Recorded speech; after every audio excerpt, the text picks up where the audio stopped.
E também convido a Marina Vilich, que é vice-presidente de Relações Públicas, Comunicação e ESG da General Motors. Boa tarde, prazer ter vocês aqui, gente. Prazer, acho que é Boa nosso. tarde. Prazer é nosso, com certeza. Muito bom. A Marina, que em breve assumirá como vice-presidente da Anfávia também, gente. A primeira vice-presidente mulher. Isso aí, estamos todas juntas nessa, assim, felizes com essa representação feminina. Obrigada. A responsa, Marina. Bom, gente, começando aqui nosso bate-papo, eu vou pedir para a Viviane começar. A indústria automotiva tem uma tradição muito grande em ações de meio ambiente, né? De redução do impacto ambiental, até de conter externalidades ou compensar externalidades negativas. Quais são os grandes desafios e mudanças quando a gente fala de agenda ESG, que é uma abordagem mais ampla? Viviane, por favor, pode começar. Olá, Giovana, Marina, quem mais nos assiste. De fato, a gente já vem, e felizmente eu acho que dá para a gente falar pelo setor como um todo, né? Não como uma empresa isolada, a gente já vem, de fato, amadurecendo como é que a gente lida com as questões de meio ambiente. E eu digo amadurecendo e não de uma forma isolada também, porque o mercado também tem aprendido a lidar com essas questões, as legislações são cada vez mais restritas ou restritivas a respeito dessas questões. E eu acho que o desafio que a gente tem pela frente é fundamentalmente a gente ter um olhar mais sistêmico, ou seja, a gente não pode parar de fazer o que a gente estava fazendo na linha de meio ambiente e a gente tem novos desafios pela frente, por conta inclusive de mais disponibilidade de tecnologia. A gente não falava, por exemplo, no passado tanto de eletrificação como a gente fala hoje, porque hoje a tecnologia avançou e nos permite tomar novas decisões nessa área. Mas eu acho que o olhar sistêmico nos convida também para pensar como é que a gente cria um legado positivo, tanto do ponto de vista social quanto do de governança. Governança talvez seja um tema mais próximo de nós, né, como empresas em geral bastante grandes que somos e fazendo parte, né, de um sistema mais complexo de fornecedores, de concessionários, as questões de ética e compliance são mais desenvolvidas. Mas a gente tem um desafio de pessoas, tem um desafio de como é que a gente faz essa transição de todas as grandes questões envolvidas em ESG, preparando gente, criando cultura, pensando em nichos específicos do nosso setor, como o caso de diversidade, e colocando tudo isso dentro de uma abordagem que ela seja transversal, que ela não seja isolada.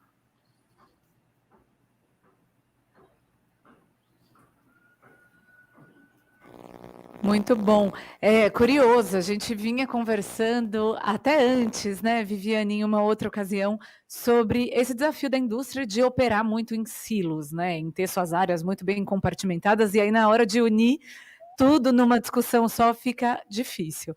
Marina, conta a sua visão sobre esse tema. Acho que o grande desafio, e aí não é só para a indústria automobilística, é para todas as indústrias, é você mudar o mindset da direção. Mas é uma empresa global, então, de todos os seus, do seu headquarter, depois fazer isso cascatear por todas as suas lideranças regionais. Isso também vem dos stakeholders, dos sócios, né? Então, dos conselheiros. Então, acho que o primeiro passo é isso, quando a liderança nota que isso é relevante. Agora, eu imagino, não só na GM, mas em todas as empresas que a gente vem do setor automobilístico, eu vejo que isso é muito relevante. Na GM, por exemplo, a gente nota que uma mudança do mindset já aconteceu. Tanto é que toda a visão de futuro da GM tem base no ESG. Né? A visão de um futuro com zero acidente, zero emissão e zero congestionamento tem base exatamente nisso. Né? Quando a gente fala de emissão, veículos zero emissão, como falou a Viviane, né? Toda essa pauta da eletrificação de carros elétricos, a gente está privilegiando o E, né, do ESG e muito também do S, se a gente for pensar no todo, né? O que a eletrificação significa para a sociedade, o bem-estar da sociedade, assim, né? A limpeza do ar, a qualidade de vida, a saúde, então, o quanto que também essa mudança de mindset e essa esse direcionamento por conta da mudança do mindset, direcionamento do negócio, mudança de visão e adoção e criação de novas tecnologias, o quanto que uma indústria, quanto que todos nós juntos podemos contribuir, não simplesmente para o setor, mas também para toda uma sociedade, né? Então, isso a gente nota, né, que não é de agora, né, porque o tema ESG está muito em voga, até as 3 letrinhas, mas no nosso setor isso já era algo, como foi comentado aqui, né, sempre foi algo que foi relevante, ou por conta da nossa produção, né? Nós temos produções muito grandes, nós temos cadeias de produção enorme, então o impacto, óbvio, é grande, né? Mas também por conta do produto. Para você ter uma ideia, por exemplo, a GM já tem tratamento de efluentes em São Caetano desde 1940. Né? E para a gente era uma coisa normal, para dizer a verdade, para ser muito sincera, eu descobri essa data recentemente, porque para a gente era algo normal.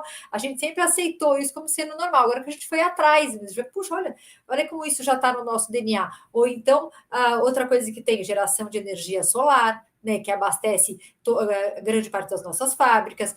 Todas as nossas fábricas são zero aterro. Isso quer dizer, então, que a gente não deixa resíduo, né, no meio ambiente. A produção não deixa resíduo no meio ambiente. Com as motorizações, isso todas, essa própria legislação, né, a gente pode ver também o quanto que as políticas públicas contribuem para isso. As motorizações novas, como foi o PL7, fez com que com todos os motores ficassem mais eficientes. A GM, por exemplo, atingiu até 43% de mais eficiência energética nos seus motores. Então, quer dizer, olha o tanto que isso é benéfico, né? A utilização de biocombustíveis, a utilização dos motores flex, que isso no Brasil já tem década, né? Mais de década. Olha como a mudança do mindset não é de agora, dizendo aqui de décadas, faz com que a indústria evolua em prol de uma sociedade maior. E aí, também concordando e corroborando o que a Viviane comentou, todos esses tópicos que a gente fala, eles têm que ser transversais na corporação. Em toda decisão que se toma, os temas, os pilares do SG têm que ser levados em consideração. Contratação de pessoas, por exemplo, quando a gente fala do S, né? A gestão da empresa, quando a gente fala do G, como que isso tudo, gestão está em tudo, compliance está em tudo, né? Isso, qualquer decisão que você toma na empresa tem que ter gestão e tem que ter compliance. Então, a partir do momento que você muda o mindset, ou que o mindset da direção, da liderança está focado nisso, aí é uma questão de executar, né? De organizar para que isso seja, criar um processo para que de fato seja transversal em todas as áreas. E falando em execução, né, gente, acho que, e trazendo aqui para a proximidade, a gente, pelas nossas pesquisas, que a gente tem até com a liderança, a gente apresentou aqui nesse evento mais cedo o estudo cenários, o ESG, em geral, ainda é um desafio para uma grande parte das empresas do setor automotivo. E falando na execução, né, qual é o primeiro passo? O que precisa acontecer? E eu aproveito para perguntar também sobre métricas, né? Acho que toda organização é fã de métricas, né? De entender onde está, o que precisa, o que tem que melhorar, o que não. Então, gostaria de ouvir de vocês o que é importante entender na organização e de que forma começar esse trabalho de ESG. Viviane, se você puder começar de novo. Vamos lá.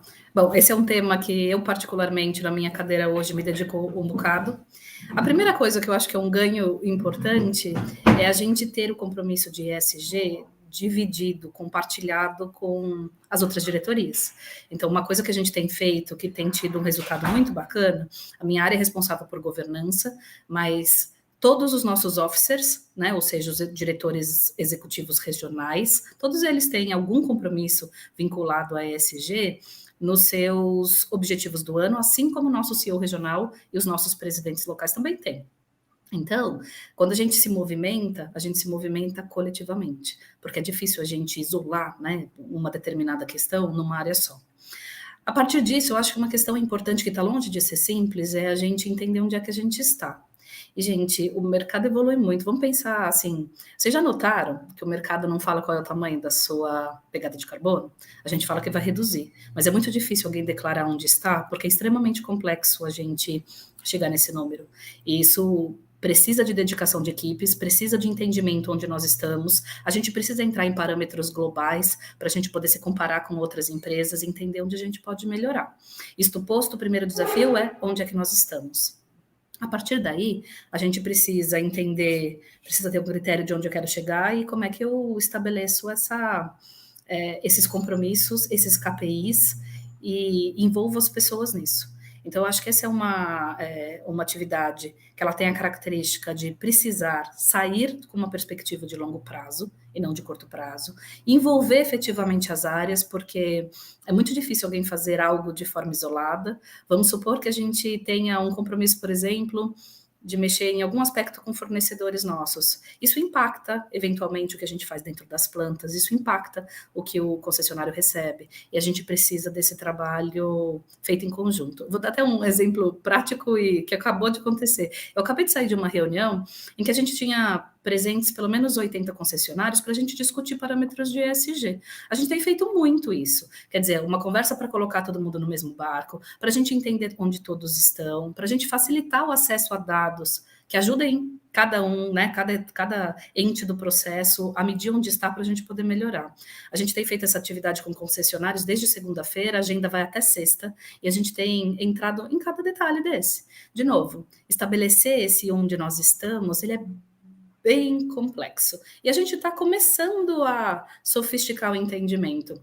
Acho que é um momento oportuno. A gente tem muito, vamos dizer assim, alguma pressão de mercado e muito interesse de mercado para a gente melhorar a forma como a gente se comunica sobre essas questões. E aí tem o desafio, né? O que eu comunico, que eu não tenho base sólida, vira greenwashing. E aí a gente se coloca numa condição de mercado muito difícil. Então, é preciso fazer esse trabalho dentro de casa antes de qualquer coisa. Excelente, concordo demais com a necessidade de consistência, né, nesse tema. Marina, como tem sido a experiência da GM em relação a isso? De onde começar, como entender onde está e o que precisa melhorar? Acho que a primeira coisa que a gente tem que fazer é conscientizar a liderança, né? Trazer os temas. Quais são os temas, quais são os focos, quais são os assuntos que a gente tem que tratar, né? Qual é o objeto da nossa métrica, do nosso estudo? Depois, porque isso traz o engajamento, né? Traz o propósito, mostra qual é o nosso propósito, por que a gente está fazendo isso? Aí, fazer o mapa da situação, né? E fazer o depara. Se eu não sei onde eu estou, como é que eu vou saber onde eu quero chegar? E qual que é o caminho? Eu até posso saber onde eu quero chegar, que se é a minha meta. Se eu não sei onde eu estou, é difícil eu traçar todo esse processo. Dificilmente eu vou conseguir ter eficiência nisso que a gente, no procedimento todo, em tudo que eu tenho que fazer para chegar lá. Então, eu concordo com a Viviane quando ela fala isso, né? Que não só que a gente gosta de fazer métrica, o que a gente precisa, mas é a forma dos nossos trabalhos. Somos empresas grandes, nós temos o engajamento, a informação, a comunicação nisso tem um papel fundamental para que todos estejam alinhados. E aí você estabelecendo as metas, você estabelecendo as métricas, você pode ver ao longo do processo como um todo, como você está indo. Se de fato aquilo que você estabeleceu no começo, aquilo que você se propôs a fazer como empresa no começo, está dando certo, né? E se não está, o que tem que mudar no meio do caminho? Aliás, isso não é só para ESG, acho que é para tudo dentro de uma empresa. Você cria essas métricas para verificar qual que é o sucesso daquele plano inicial, porque os planos, ainda mais num ambiente VUCA, MUVUCA, que a gente tem aqui na nossa região, não vou nem dizer que é no Brasil, né? Na nossa região, que muda tudo toda hora, a estabilidade, não existe estabilidade. A gente muda o nosso plano toda hora para ver como é que está. E a Viviane comentou com o dealers, a gente fez recentemente, a gente fez também, a gente tem um comitê de ESG dos nossos fornecedores, e a gente também fala muito com eles sobre isso, porque não adianta só a montadora ter os pilares e ter a prática ESG e ter os temas ESG de forma transversal, direcionando as empresas, as decisões da empresa, mas também que a sua rede de concessionários, a sua rede de fornecedores também ajam dessa forma, para que o impacto seja de fato, né, o impacto seja de fato, seja genuíno e aconteça, porque senão vira só blá blá blá, vira só uma, né, greenwash, como disse a Viviane, não tem um impacto positivo, que é o que a gente quer. Com o ESG, não acontece, se acontecer, acontece numa escala muito pequenininha que não vai mudar o mundo, que é o nosso objetivo, né? Perfeito. Bom, a gente recebeu aqui uma pergunta muito legal do Laerte sobre governança, né? Acho que das 3 letrinhas aí do ESG, de meio ambiente, sustentabilidade e governança, talvez governança seja mais desafiadora, porque é esse campo ético, né? E ele cita essa coisa de como coordenar isso dentro da empresa, quando no campo social a gente tem a questão dos extremismos políticos, a questão do comportamento das pessoas de espalhar fake news e tudo mais, né? Aproveitando o gancho do ano de eleição aí, como trabalhar a governança? A Viviane, eu sei que tem que sair em ponto antes das 4 horas. Então, Viviane, se você puder responder para a gente garantir antes de ir, depois a gente ouve a Marina. Obrigada, respondo. E que bom que você lembrou disso, porque para mim é realmente importante. Mas, gente, Laércio, eu acho que a sua pergunta é super pertinente, porque quando a gente pensa em governança, a gente olha diversas camadas, né? Existe uma que é mais objetiva e simples, eu acho, assim, que está diante dos nossos olhos, que é a dimensão de ética e compliance. Somos grandes empresas, a gente em geral precisa dar conta disso. Então, dentro disso, inclusive, alguns instrumentos que foram criados para garantir proteção de dados, que é o LGPD mais recentemente, assim por diante. Então, hoje é muito difícil operar se a empresa não faz bem, né? Não é fazer o básico, é fazer bem essas coisas. Eu gosto até de lembrar, hoje foi um dos temas das nossas conversas anteriores, né, aqui, internamente, que fazer compliance é ir além da letra da lei, né? É seguir o espírito da lei. Daí a importância. Agora, a gente poderia entrar em muitos outros detalhes, né? Inclusive pertinentes ao nosso setor.